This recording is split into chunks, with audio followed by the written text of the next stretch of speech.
Thank you for joining us today. On behalf of STMA, welcome to our third virtual town hall meeting. We would like for this to be interactive, so if you have a question or something to share, you can enter it into the chat feature. The chat is located along the bottom of the screen and it will pop up in the participant panel. You can also raise your hand to ask your question. The raise hand is located in the bottom right of the participant panel. Our moderator today is Ryan DeMay from Columbus Recreation and Parks Department, and he is going to get us started. Thanks, Ryan. Thank you very much, Kristen, and welcome everybody. Welcome to our panelists here. I do want to quickly go through a couple of our outcomes for today. If you haven't attended one of our previous two town halls, just to kind of go through what we'd like to cover today. So today's town hall is focused on agronomics of sports turf. There's a lot that we can learn from each other. We're all going through a shared experience right now, and we'd like to as much share information and knowledge as we'd like to ask questions too. So please feel free to interact. As Kristen said, you can raise your hand to ask a question via video or use the chat feature, and we'll try and keep track of those and ask them as they come up. Going forward here, we'd like to learn as much as we possibly can from the challenging times that we're going through. Certainly, we hope there's better times ahead, but today we really wanted to focus on people that are coming back to work for the first time in a while, or maybe they haven't been around their fields in some time, and so trying to get a handle on the agronomics of the situations that we're walking into in early to mid-May around the country. And so we've assembled a really, really good panel, I feel like, here today. So with us, we have Dr. John Sorochan of the University of Tennessee at Knoxville, Pamela Sherratt from the Ohio State University, Dr. Grady Miller from North Carolina State University, and Dr. Chase Straw from Texas A&M University. So panelists, welcome. We'll take as many questions as we can. We do have a few ground rules that we want to update people on first. We try to do our best to stay apolitical. We try to not predict the future, but we understand that there's various scenarios that we can work through and talk about as we go forward here. We recognize that it's okay to not have all the answers. This is much like to share information and our thoughts as we go forward. We'll follow up as appropriate here with the moderator to dig in on questions and answers as we see fit. And again, with the town hall format, we highly encourage participation from the audience. So with that, I will get started here with our panelists. We'll throw the first one out there and then wait for some questions to come in. We actually did have one email question come in from all the way from Argentina, specifically for Dr. Sorochan, so we'll save that here for a little bit. But our first topic, some of us have spent limited or no time on our fields this past spring. So to each of you, and we'll start in the order that I introduced you, so John, Pam, Grady, and Chase, in that order. What is your message to sports field managers right now about what they need to get a handle on agronomically right away as they return to work or are still continuing to stay at home depending on the location? So John? Yeah, and I'm guessing that's probably from Sebastian, my friend Sebastian down in Argentina. But, it's a minimalist approach that I'm telling everyone to do. And, it's a good practice to focus on the fundamentals of turf management, which is just what we call the primary cultural practices: mowing, fertilization, irrigation, cultivation and pest management. But, especially when it comes to mowing, fertilizing, and irrigation, the more you do of each, the more you have to do of the other. So if you're fertilizing aggressively or something, you're going to have to mow more regularly. So during these times, I've told people to kind of be lean on their nitrogen applications, or use a plant growth regulator if they can get out. And, obviously practicing the social distancing, dedicating pieces of equipment to people that are essential, cleaning them before and after. That way, that it's, at least twice cleaned. And just, trying to do the minimalist approach, increasing your mowing heights when you're not being out there as often, so you're not scalping when you do go mow. So the highest heights you can get away with. And this is maybe the time where you're not doing some of the, other cultural practices of, your core aerifying or top dressing as regularly as you normally would be if it's in a high maintenance field.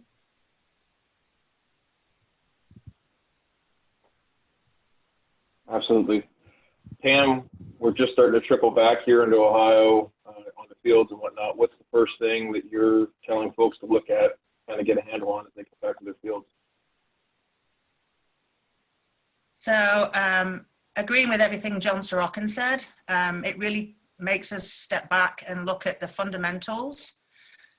And I know Dr. Street used to refer to them sometimes as the boutique products that we like to use to really get into the nitty-gritty of fine-tuning fields, but this is a time to really just concentrate on the fundamentals, mowing being number one, and remembering that mowing is a stress. You know, we're cutting off leaf tissue, and when we do that, we reduce root growth, we're reducing the vigor of the plant, we're opening it up to, you know, possible diseases.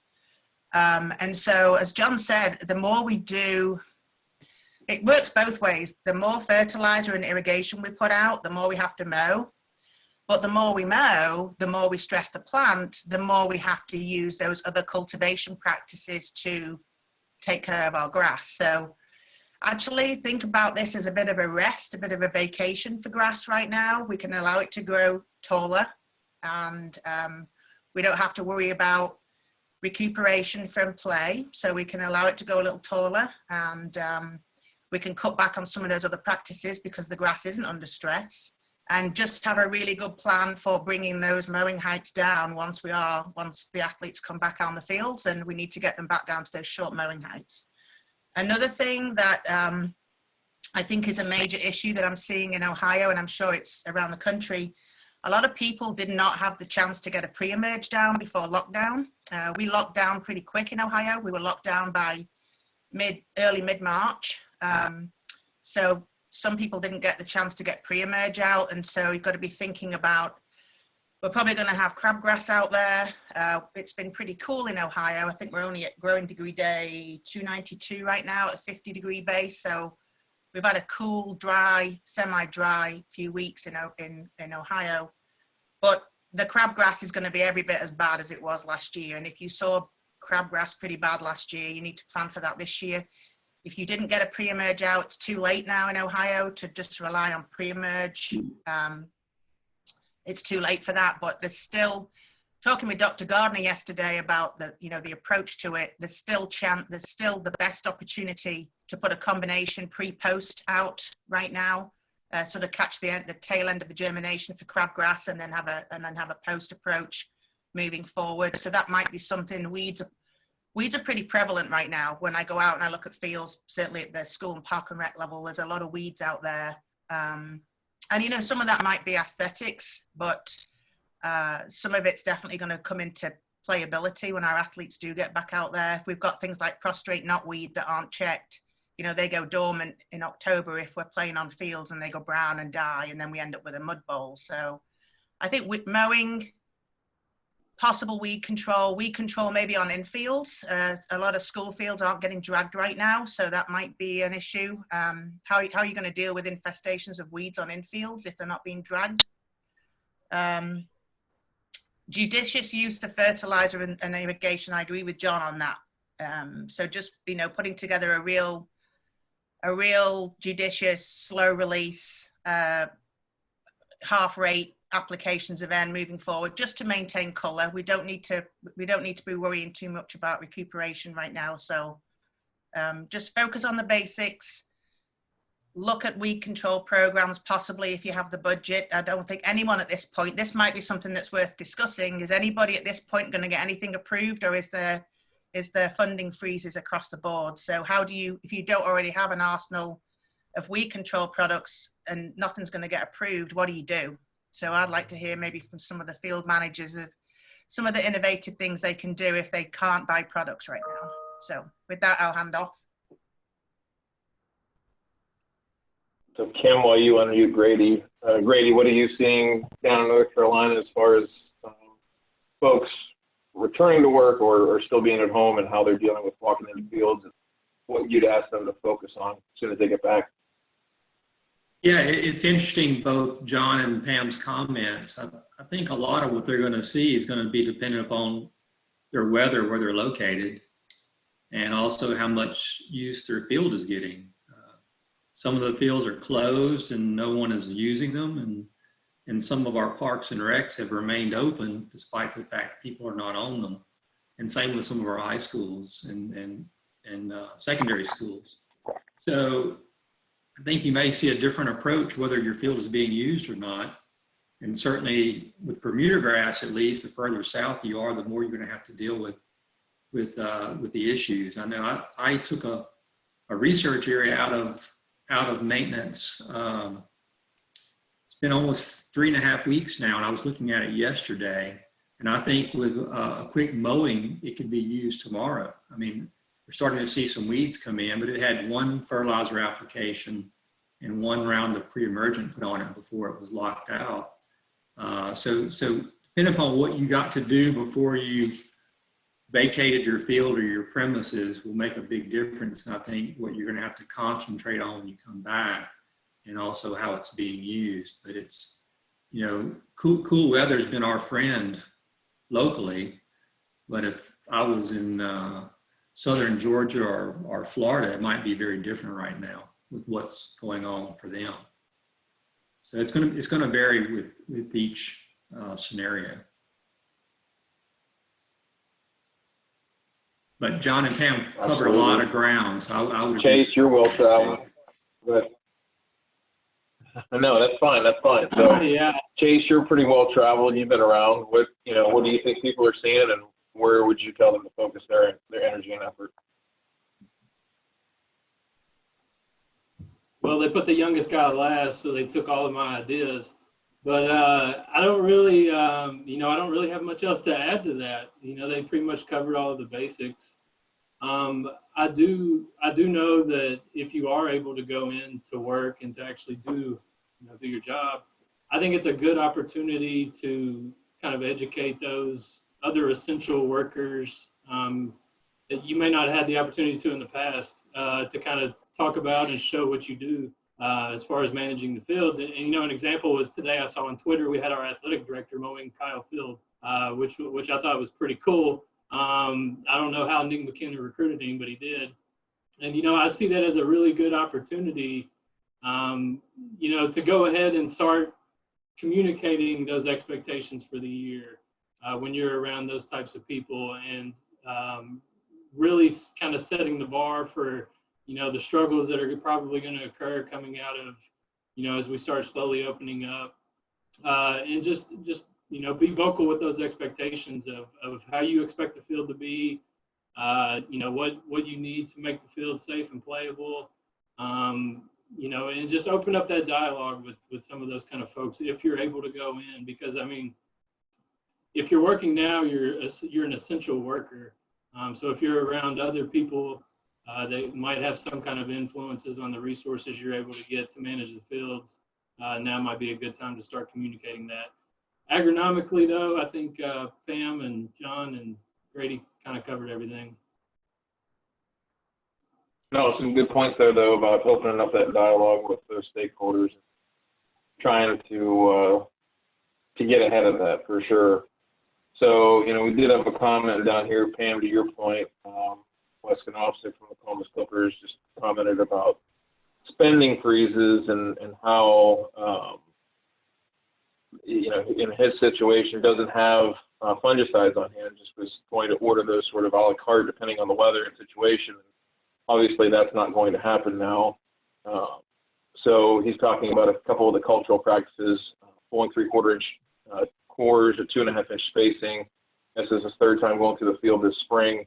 So, any quick thoughts from the panel, going around, starting with John, anything that you can think of culturally that could offset, say, the inability to purchase herbicides and or fungicides going into summer? Is there one particular cultural practice you might hone in on that is going to help offset disease or help offset and limit some of those weeds with the time that we have available?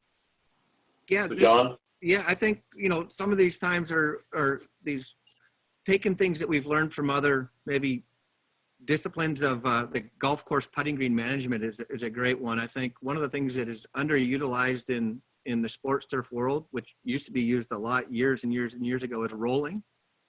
If anyone can have the capacity of running a roller, there's been work that shows rolling, because, you know, one of the problems without using these fields is they get a lot of traffic, and traffic helps control some of the weeds that we don't want just naturally. So, but there's studies that show rolling can help a little bit with some of the stress, more so on weeds than it does the actual grass. And it also helps reduce some disease pressure too of different things like, you know, dollar spot, or I don't know about things like spring dead spot, which now wouldn't be a thing, or summer patch, but, you know, some of the foliar diseases rolling actually can help with.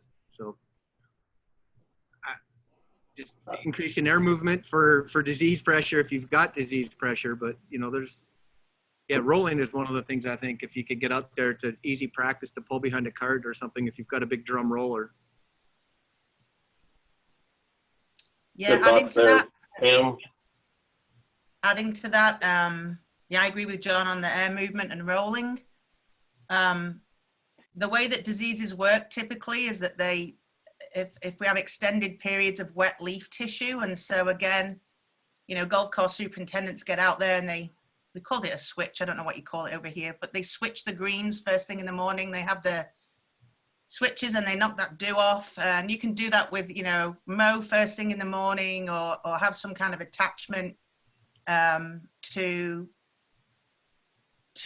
get rid of the moisture. The longer the leaf tissue is wet, obviously the more disease pressure you might have. I think one of the things we can do, because leaf tissue might be an issue, you know, if you mow and you've got a lot of leaf tissue lying on the surface, that has to come off. And so you have to make decisions if you have the capacity to bag those clippings off where you haven't previously done in the past. You know, if you have bags or you have boxes, get those clippings off the surface. If you don't have a bag or a box, take a rotary mower and set it as high as it'll go, and run that rotary mower over the field, and it will disperse those clippings once they've dried a little.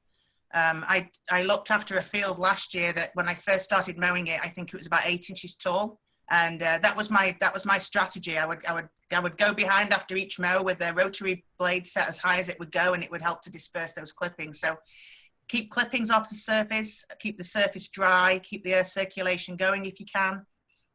Look at the weather.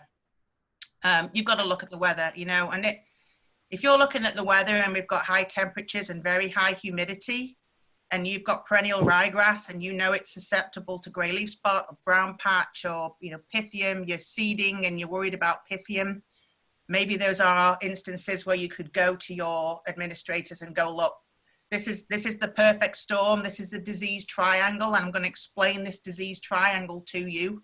I've got perennial ryegrass. I'm trying to establish new seed. It's 90% humidity and 80 degrees out. I need to buy some treated seed or put some kind of, you know, treatment down to help. Sometimes, you know, that's just one of the things maybe you have to do, is try and convince those who allow you to buy things that it's the perfect storm and I need to get that product. Good points. Grady, what about you as far as cultural practices or things we can look at to help reduce incidence of disease or weeds this summer? Yeah, specifically to reduce disease or weeds, is that what the question is? Yeah, anything that we can do. If you know, the original question was, you know, we've got a gentleman managing a baseball field, doesn't have access to fungicides right now going into summer, high-end baseball field, professional baseball field. You know, what are some of the things he could do culturally to try and stave off some of that disease? Yeah, well, certainly, you know, the disease, as Pam and John have both mentioned, is moisture management. And certainly that's going to play into your favor to have careful moisture management, and the weather will dictate that as well. But certainly if you're looking at just, you know, what you're going to expect and what you might see, I mean, we can't lose sight of the fact that we may have a different standard of what we're going to accept as well. And I think we can easily explain that with other people above us of, you know, we don't have the budget to buy a fungicide or do this, and we're going to tolerate a certain amount of a large patch or whatever it might be. So certainly the education route, so that people are more understanding of some of these issues is going to be paramount, whether it's disease or weed encroachment or a little insect here or there. It's going to be more education on the part of the manager with the people they answer to is going to play a big role in success. For sure. Chase, you've done a lot of work with moisture mapping and that sort of thing. Is there any way that might help play into managing disease? Have you seen any of that through your work here recently? I've never done anything specifically where I've looked at moisture and disease pressure, but I could see it potentially being correlated depending on the disease. Yeah, I was going to say, well, somebody in the comments said a turbine blower would be good if you have a turbine blower. Another way to get the moisture off the leaf. Pam brought up a really good idea with the rotary mower as well. I think those are really good ideas. But yeah, going back to the soil moisture meter, you know, if you got one of those devices, those are really good to just manage the moisture and make sure you're not over irrigating. And yeah, it could be a useful tool. There, as far as mapping and the correlation between, you know, high soil moisture areas and disease pressure, I'm sure there might be some research out there that I'm not familiar with it. I haven't specifically done it with some of the work I've done. I know the group at Virginia Tech is trying to do some of that stuff on golf course fairways with spring dead spot, where they're trying to correlate moisture and things like that to see if the prevalence of spring dead spots increased. But yeah, I mean, basically what everybody else said, just try to manage the moisture on the leaf with various techniques. And yeah, use your soil moisture probes if you have them to monitor your moisture and really dial in your irrigation so that you're not over irrigating. John, looks like Brian, you want to jump in there real quick too. Yeah, I guess also it also depends on what grass and what the disease is and things. You know, if it's a high-end baseball field and they're just trying to keep the ryegrass holding on, and it's Pythium, you probably wouldn't want to roll it because you're going to track it and spread it even more. So I think the number one thing would be is if it's something like that high intensity that you could lose a lot of turf really fast, like ryegrass getting Pythium, communication's the number one thing you need to be telling, you know, your administrators, your bean counters, whatever it is saying, if we're not able to get out there and put this application out, expect, you know, large death of areas of turf that are going to be impacted from something like Pythium, because that's the one that would have me mostly concerned. All other diseases I don't think are a really major issue in turf grass for sports fields as much that you couldn't recover from except for Pythium. Good point. Pam, go ahead. Yes, Ohio, we have 12 diseases that we commonly get in Ohio, and perennial ryegrass gets all of them. And I know Wes has done a fantastic job of trying to keep ryegrass off his field, relies heavily upon Kentucky bluegrass. So I guess I have two questions. Well, I have one question for Wes that maybe he could answer and then lead us into what he has done. Are you able to buy treated seed, Wes? Have you been able to purchase treated seed, or do you have no fungicide on site? Right now, we're not putting any seed down. We had seeded just our basic wear areas last year in the fall, and so seed isn't really an issue. I mean, we're still 100% Kentucky bluegrass right now, so you know, everything from the crown up, we've been able to stay really healthy the past 2.5 years since the field renovation in the winter of 2017. We've just kind of faced root-borne diseases the past 2 years, and so that's what kind of terrifies me. You know, we got hit really hard with summer patch 2 summers ago, and you know, whether it was summer patch or rhizoctonia or root rot or whatever last summer, you know, just both years it's all been root-borne disease, you know, along those lines. So like I said, we're still Kentucky bluegrass 100%. Right now we're maintaining a 1-inch height of cut. I was thinking about dropping down to 7/8 or 3/4 just to try to keep that, try to keep things as dry as possible at the surface and really, you know, basically just keep stuff dry. But we're just trying to aerify the crap out of the field and really pull cores. Like I said, we're, you you know, this week we're pulling cores for the third time this spring, and basically we're aiming at every 3 or 4 weeks, just pulling 3/4 inch cores at 2.5 inch spacing, and just trying to keep that root zone as dry as possible. I've only run irrigation twice this year in a couple zones. Outside of that, I really don't anticipate running irrigation anytime soon. That makes sense. And to our panelists, we just had a couple of things come in about gray leaf spot in particular. What do we, anything culturally or anything that we can do that doesn't rely heavily on fungicides, now or through the next several months leading into that time of year when gray leaf spot is very prevalent? Any tips to cut costs on gray leaf spot management? That's another one like the Pythium that when it comes, it can be really damaging as well. And just anything you can do to minimize the environment for it, from air movement. Really, there's not a lot to do if you can't treat it, I guess. I mean, that's one that, again, trying to, someone mentioned using a turbine blower and things like that going over. I mean, anything you can do to change the environment, suppress that fungus from growing is key. But, apart from a fungicide, I think communication is just what you need to be doing. Let them know what to expect. If you've seen green or gray leaf spot in the past, or Pythium, and you know how much damage you can have on your field, just alert your employers what to expect, so that they can not blame you for it, I guess, is the key, because you would have normally prevented that from happening in the past when you're unable to now. I'm assuming Sure, that I'm assuming nobody's using tarps, right? Is everybody using tarps? No. I always remember our pathologist, Joe Rummelsbach, saying, if we want to get gray leaf spot growing in a lab, we cover it in black plastic. And that's what we do a lot to our sports fields, is cover them in plastic. So again, it just comes back to moisture management, keep them as dry as possible. Moving forward, I know it's a hindsight thing, but maybe moving forward, look at more genetically resistant cultivars of ryegrass. If you've been hit with gray leaf spot in the past, you shouldn't be using anything that's not ranking high on the Dept trial for gray leaf spot resistance. It's not immunity, but it gives you better resistance.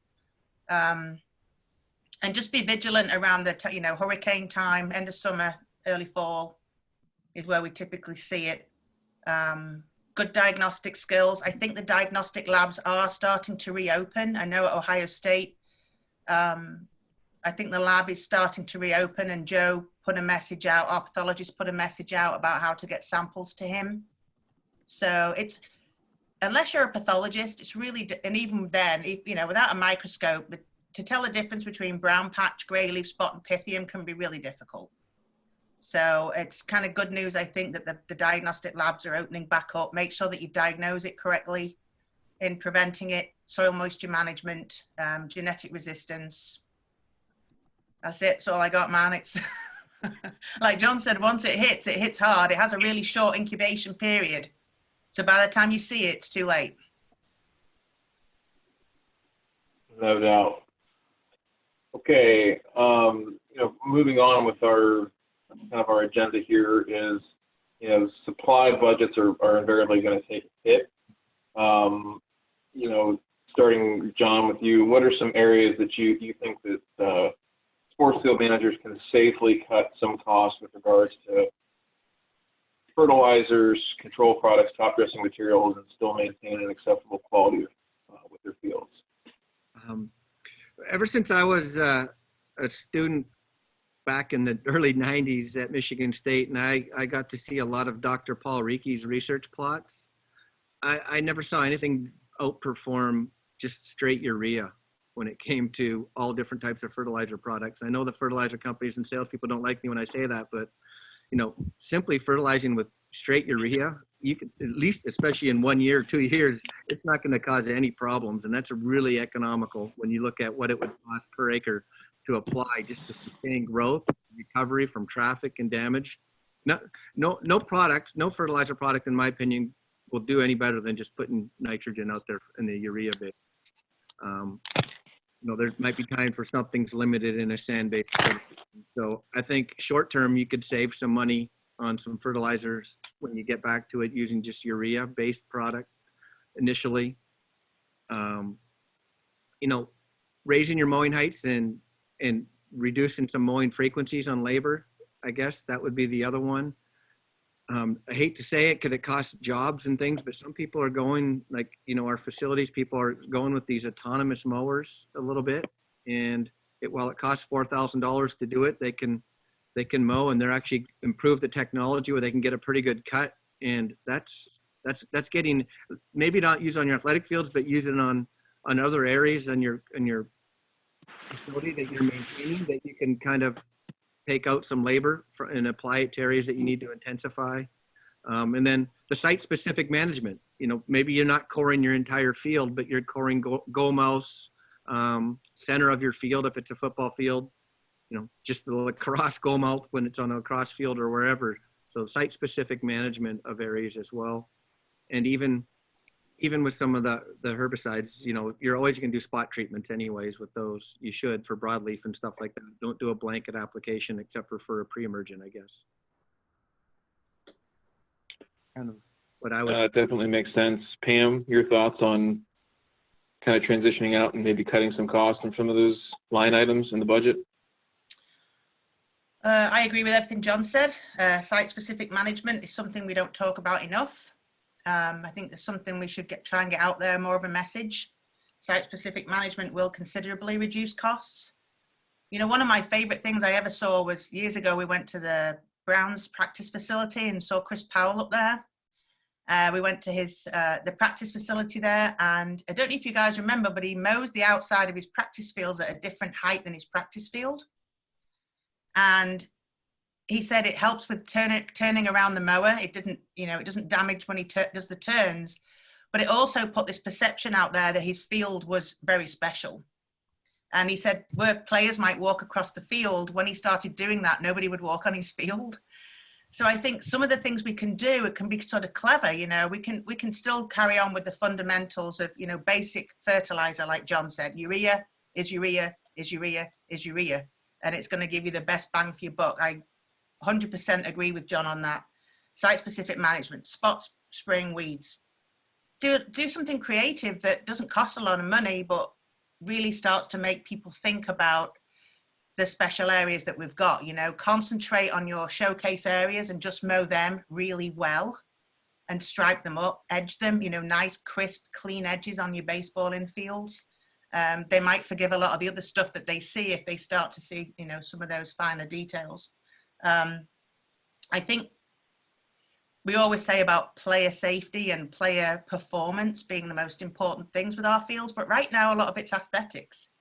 So there's a lot we can do without chemical products or without products to make our fields look great. We can stripe them, we can edge them, we can make certain parts of the field look nicer than others by mowing heights.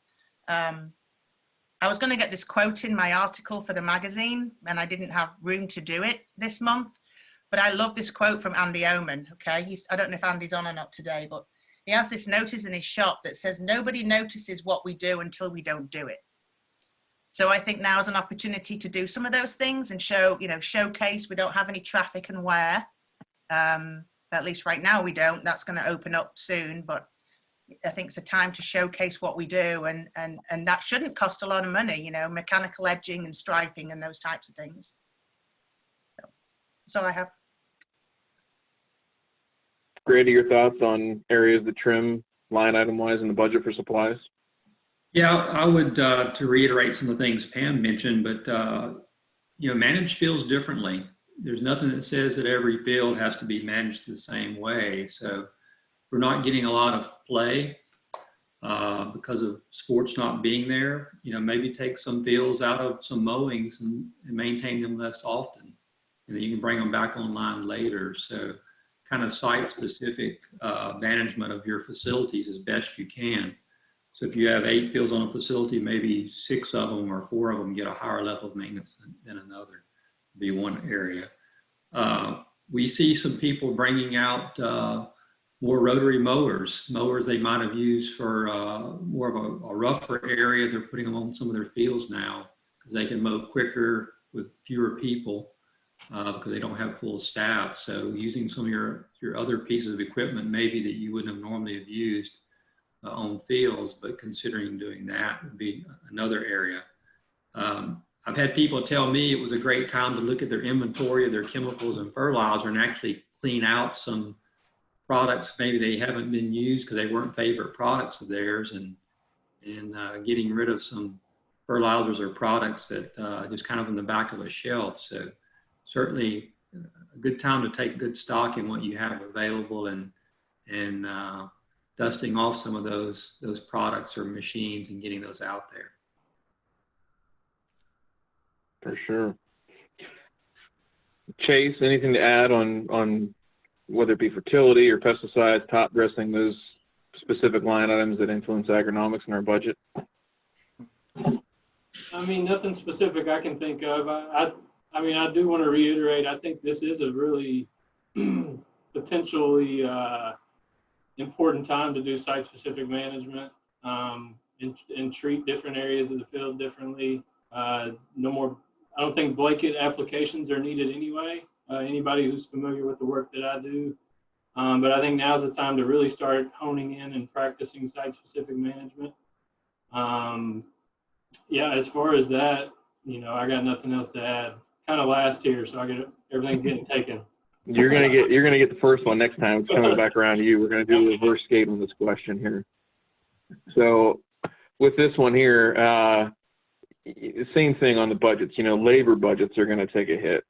So, you know, if you were a sports field manager, what are maybe one or two of those cultural practices that you would fight to keep, you know, whether it's a contract service, that you have a group come in and do it, or it's something you do in-house? What's something that you're going to fight for to keep in the budget and stand your ground on? And how do you justify that to your powers that be? Well, I mean, fertilization, mowing's obvious. Fertilization is definitely going to be important. I'd probably fight for that. You know, I guess this is situational. It's kind of a tough question. It just depends on your situation. But I mean, I think the most basic ones are, you know, mowing and fertilization, and then cultivation would be important. I think there's other options than core aerifying. If you can't core aerify, maybe try something else like slicing. It might be a little bit more, or different types of core aerification. So instead of doing, you know, a hydraulic powered core aerifier, do the rolling spoons, some form of slicing. If you have that kind of unit. I think John brought up a good point of borrow equipment if needed. Recruit help if possible. If especially for like rec leagues, if you know you can get parents on board to help. Sometimes that's a good thing, sometimes that's a bad thing. But you know, in this scenario, maybe it's a good thing. You know, just be creative in the way that you're able to get help, because I know a lot of internship programs are kind of bit the dust for the summer. If you're fortunate to still have interns, then you know you can use them like workhorses probably. If you don't have interns, you know you got to be creative, and you're kind of spread thin when it comes to labor. But the cultural practices I would probably focus on the most is fertilization, and then some form of cultivation if needed. But it's all situational, really. I'm sure there's other options that other people are going to suggest. Yeah, for sure. Different situations call for different measures, but you know, those backbone ones that we got to stand up for and be able to justify. So Grady, anything that comes to your mind, you know, off of that, how would you justify some of those things? We all kind of know what are most important, but how are you going to take that to the powers that be and explain to them why it's important? Yeah, and actually I would probably reprioritize a little bit of what Chase mentioned, nothing against Chase's list, but if the field has not been used a lot, and a lot of these fields have not, and if they were native soil and received adequate fertilization, I think fertilization would probably, in my mind, be third on the list. Mowing would be first, and I would say weed control second, because nothing looks worse than a weedy field. And you know, you may have some fields that naturally are not very weedy and can get away without weed control, but in the deep south, that's going to be a given almost is weed issues. So I would actually say mowing first, weed control second, and fertilization would be further down my list. As long as the fields aren't getting a lot of use. Now, once they start getting a lot of use, whenever that may be, then fertilization, I think, becomes more important. And I think you can save some money in a lot of different ways. That would be one of the ways I would certainly look at saving money. To me, also, aerification is something we don't normally tell people to put off. But in this situation, if you don't have the labor or the time to deal with aerification, I would probably push it down the list a little ways until we get, fully staffed and fully functional, and then try to catch up a little bit on aerification. So I might reorder my list if it was me in the fields that I see in the Carolinas, at least. I mean, certainly keeping fields safe and whatever it takes to keep one safe is certainly important. And stressing that to the people above you that are writing checks and giving you expectations. But at least from my perspective, I would concentrate on mowing and weed control first and second. Good stuff. Pam, I know you've seen a lot of different situations, from the highest of highs to the lowest of lows. So, how do you foresee these conversations going on standing up for yourself as a manager and making sure that your fields are a worthy product and a safe product? Well, until I came on today and had that question from Wes, I would have said mowing, absolutely, and weed control. And actually, I am talking about both of those things in my article in the next magazine.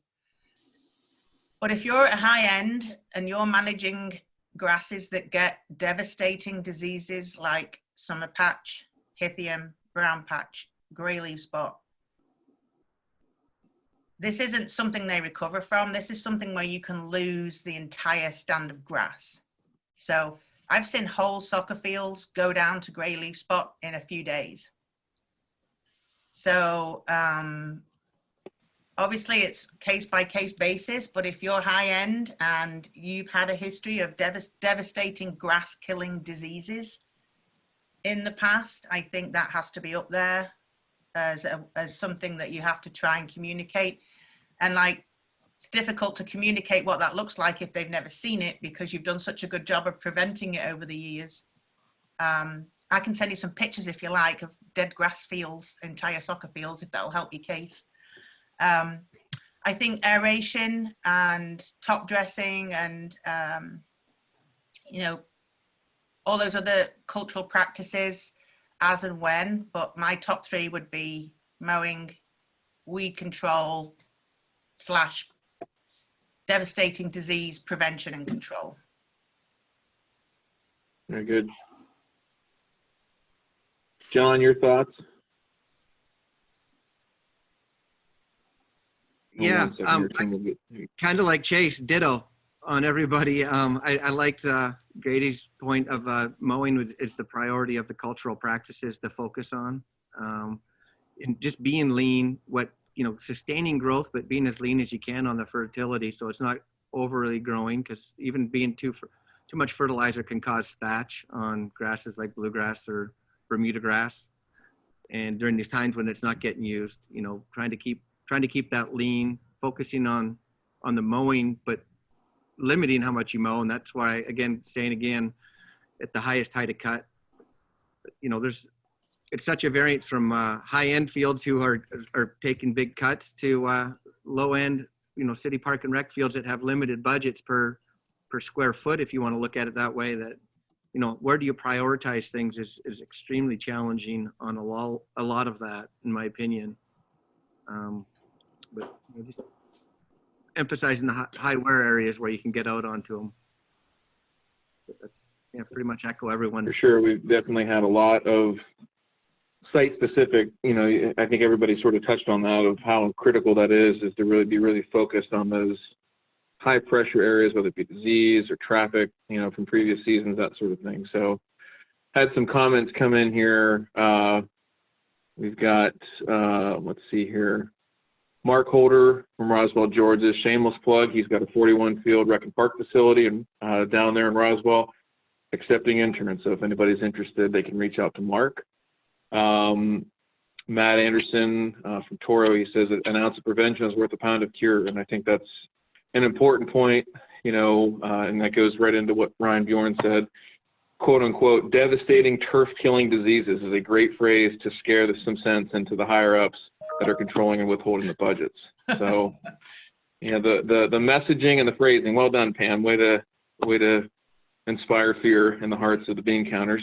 But no, I think that's an important thing is, we all manage certain things, so whether it's Parks and Rec or professional facilities, but we're literally managing millions of dollars worth of assets for our organizations, and that can't be lost on people that, saving $5,000 for, some fungicides, versus replacing an entire professional baseball field, that's easy math. That's really easy math. So I think that does get lost on some people. Did have a couple other questions come in here real quick before we bounce back to the agenda. There was a question about potassium silicate or calcium silicate.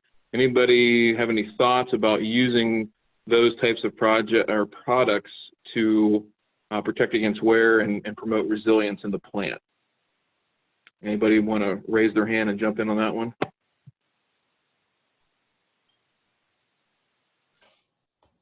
I would say your traditional products are going to be more effective for you than applying those products. Would be my perspective. Fair. If you're spending money on Okay. it, I probably wouldn't. If you already have them on hand and want to use them, that's fine. Sure. Okay. Now that makes sense. This question's coming in from Nathan Welch.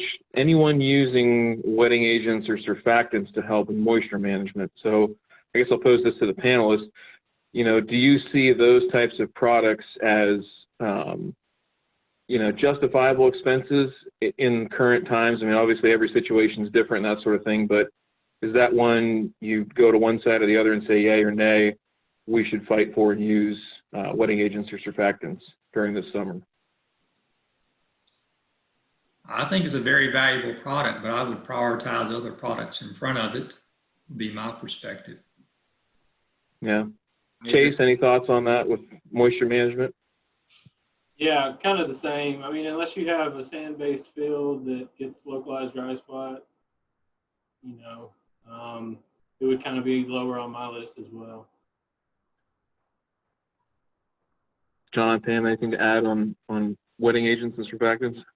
I agree. I wouldn't prioritize using them, but if you have them in stock and you want to use them, it's a good way to cut back on your water use also, because remember, when you do use wetting agents, you don't have to put out as much water as you've been putting out as well. So it's a good way to increase water use efficiency.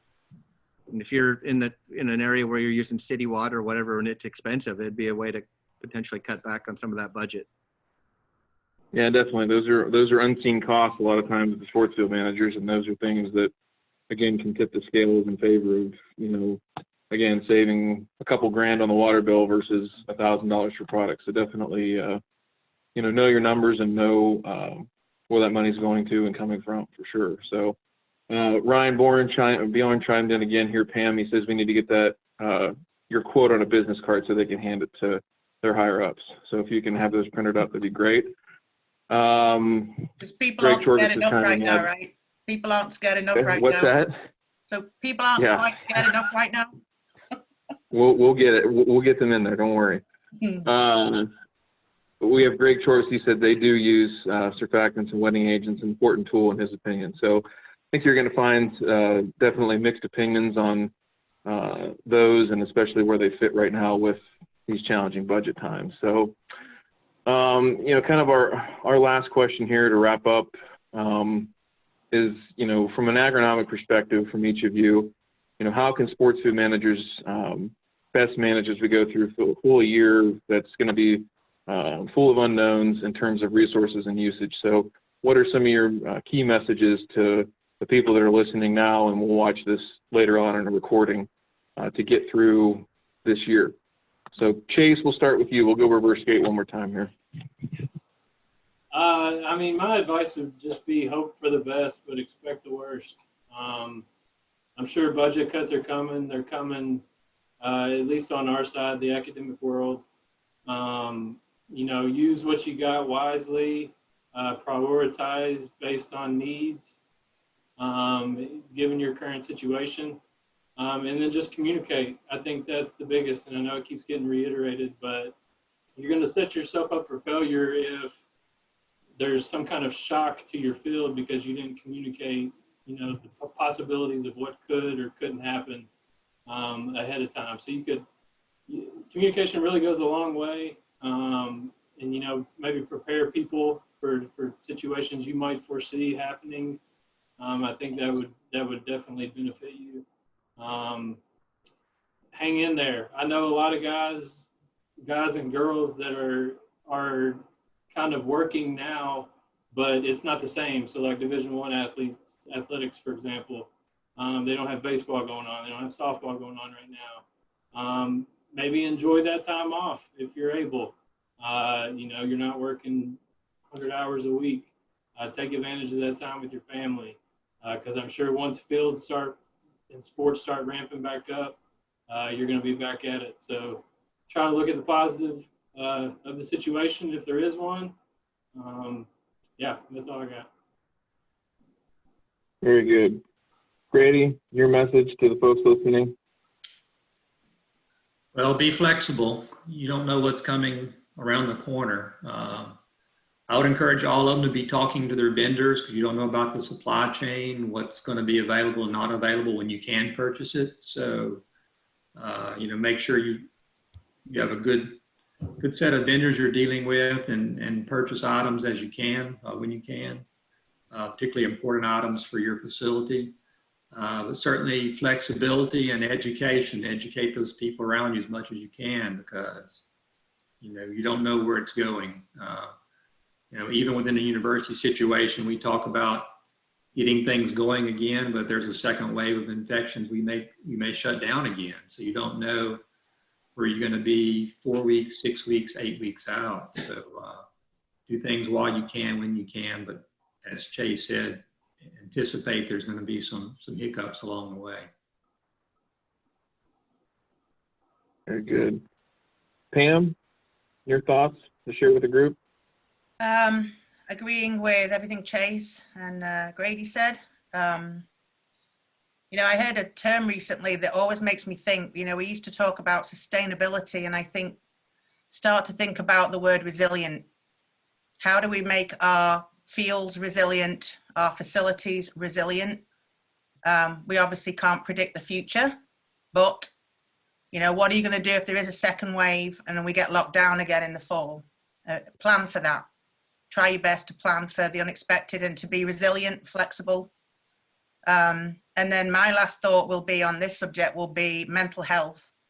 A lot of people are struggling right now, and you might have colleagues that don't have enough food on the table, that are terrified they're going to die.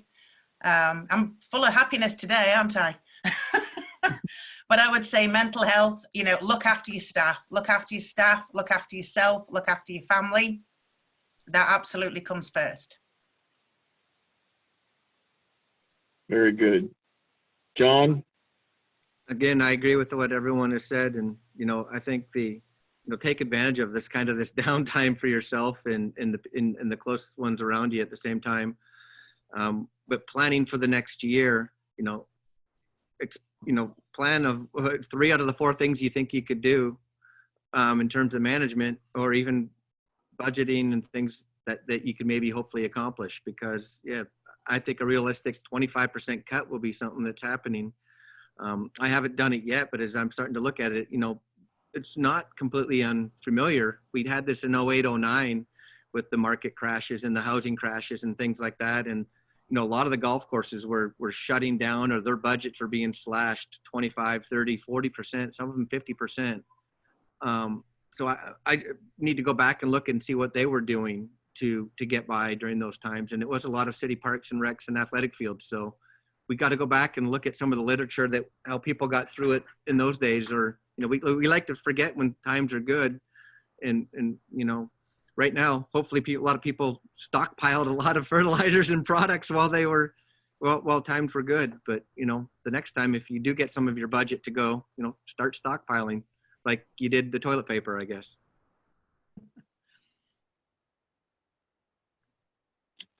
So one last question that came in here is, you know, John, you mentioned a number, but, you know, from a percentage standpoint, you know, what's a reasonable budget, you know, from what you understand about, you know, different levels, you know, Parks and Rec, K-12, everything like that.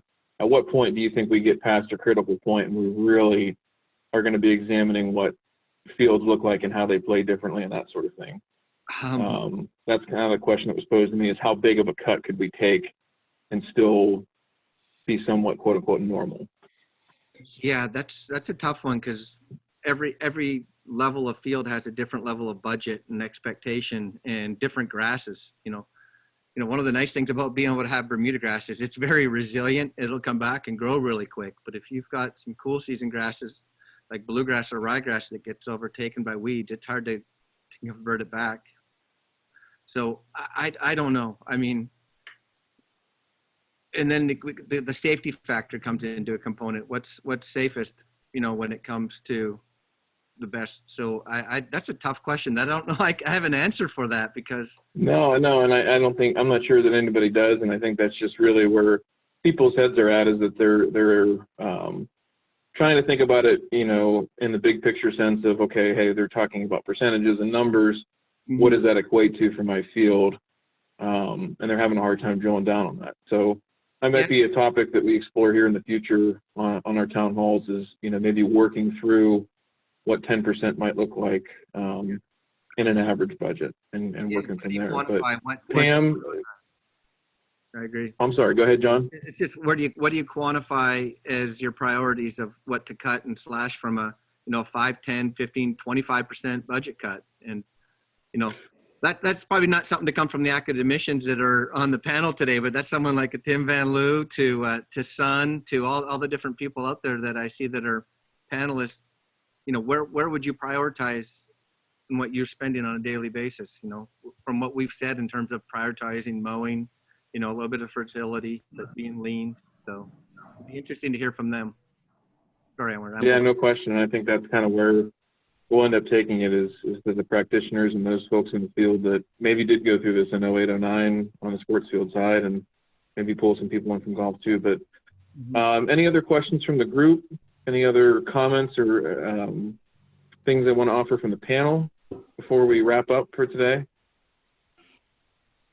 Well, this has been great. We really, really appreciate our panel. I do want to thank each of our panelists today. So John, Pam, Grady, and Chase, thank you guys so much for making the time today. We really appreciate it. I want to thank our technology committee members that have put on and coordinated all of these town halls so far. We have President Simpson on the board, and then also Kim Heck and Kristen Alhouse from STMA HQ. They've done a great job in putting these on. So next week, we've got a town hall related to universities and colleges. We do have our panel set, and we will post that. I'm going to try to pull up my email here, but I can't access it right now. But I do know that it will be hosted by Zach Willard from Auburn University, and that'll be next Tuesday, the 19th at 3 p.m. Eastern. Please check Field Experts at Field Experts on social media, your email inbox, and also on the web at stma.org. We thank everybody for your attendance today, and have a great day. Thank you. Thank you. Thank you.